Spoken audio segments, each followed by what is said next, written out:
No, we never talked about any like intercontinental runs or anything like that. It was just kind of, I was letting them dictate, completely where the character went and where the storylines went, which later on I would realize was a mistake. I should have been much more hands-on and even in some cases more demanding about storyline ideas, at least have more creative ideas to add to the pot and not be completely reliant on their ideas because at one point, I guess they kind of dried up and they changed their thoughts on what they were doing with me or whatever. And it's then I started talking about wanting to be a heel, which was a little bit later on, but it never really materialized. We talked about it and tried it a little bit, but then it just kind of fell apart.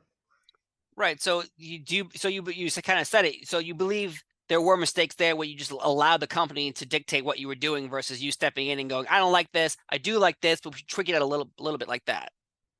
Well, one thing is you realize, I mean, there's haves and have-nots.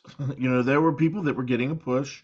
There was people that were not getting a push, and to sit back and observe how all this went down, there was a lot of guys that would sit around bitter and angry and bitching and moaning all the time, and I always thought that was kind of weird, but later on, I kind of became one of those people. I got Mhm. bitter and I was like, they should be pushing me better than this. But the reality is, to some extent, you have the ability to get yourself over.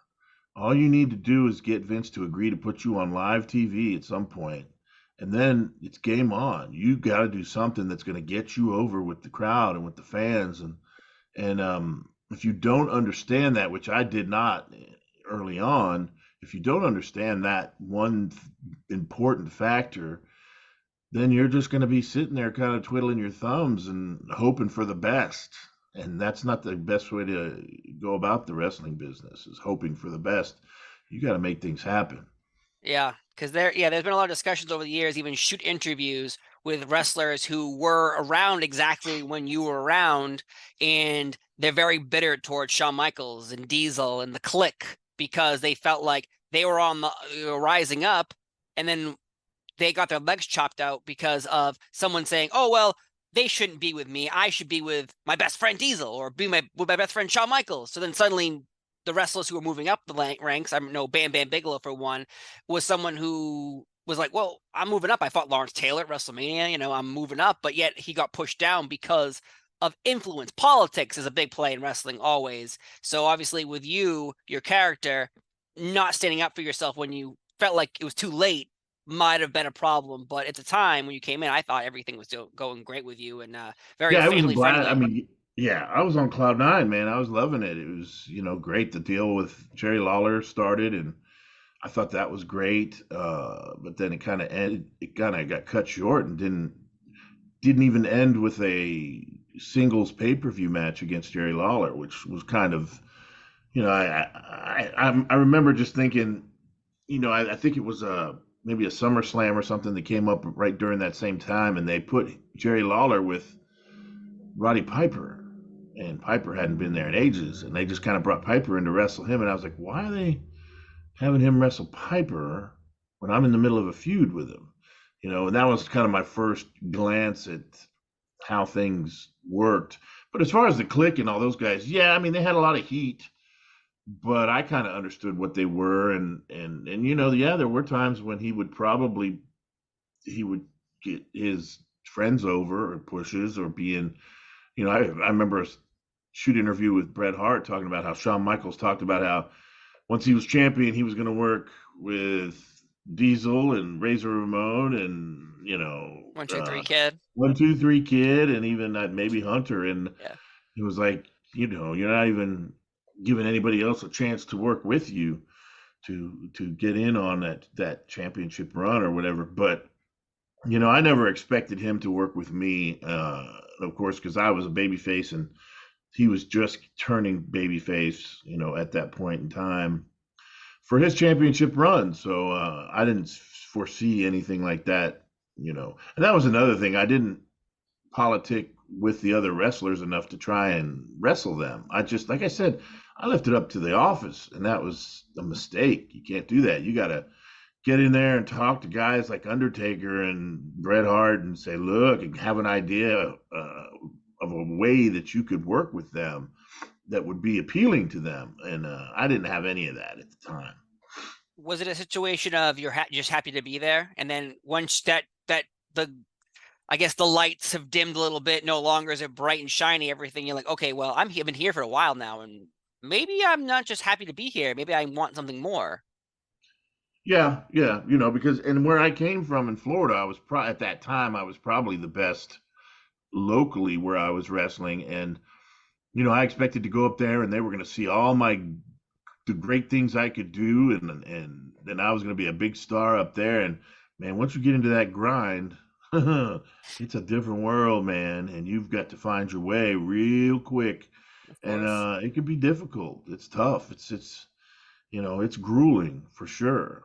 Yeah, it's in today's world, it's still grueling. You still hear stories about exactly what you're discussing in today's world. But you mentioned Jerry Lawler, though. There was a segment with you and Jerry Lawler where you have a trash can. This is 1994, and he hits you with your trash can. Now, this is before we get to the Attitude Era, and we have steel chair shots straight to the head, and ladders and tables, and ECW hasn't even become a thing really yet. There was backlash to being on TV for Jerry Lawler hitting you in the head with a trash can, and he actually had to apologize on TV for that. And now, interesting enough, you brought up Roddy Piper. That was at King of the Ring 94, where out of nowhere, Roddy Piper comes in, and he had no muscle mass either. He had no muscles. He was like, I'm a very skinny man, and he was very skinny just like me. And I love Roddy Piper. No disrespect, but that was a little awkward that moment, leading it. Why have a storyline being built with you and Jerry, but not have a pay-per-view match between you two? Now, do you remember there being backlash over this? This is a trash can shot to the head.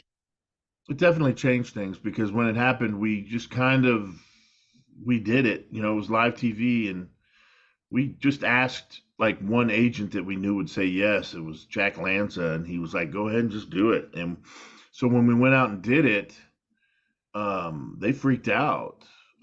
They really freaked out about it. And when I got in the back, I remember Shane McMahon came running up to me and he goes, "What happened?" And I was like, "What happened?" I was like, we just wanted to spice it up and make it, give it some heat. And they were acting like it was a negative thing. And then they had Gorilla Monsoon and Macho Man come back on immediately and apologize for it. And then they did that stupid skit with Lawler on the show the next weekend on Superstars where he was apologizing. And it was just like, I remember sitting home watching that going, this isn't really good. This doesn't help the angle. It doesn't make it, this doesn't make it fire it up and give it more heat. But I never really said anything. I said, they know what they're doing or whatever. But yeah, it was, and it's interesting because we got so much flack about doing that garbage can spot, but they had just had WrestleMania 10 where these guys beat the hell out of each other with a ladder. Right. It's kind of, you look for logic in some of these situations. In the professional wrestling business, a lot of times there is no logical reasoning. They just say things to say them. And, if you're not the guy that's supposed to be in the middle of something big, they don't, sometimes they would try to control that. And, it took a lot for me to realize those things, but that's kind of how it went down.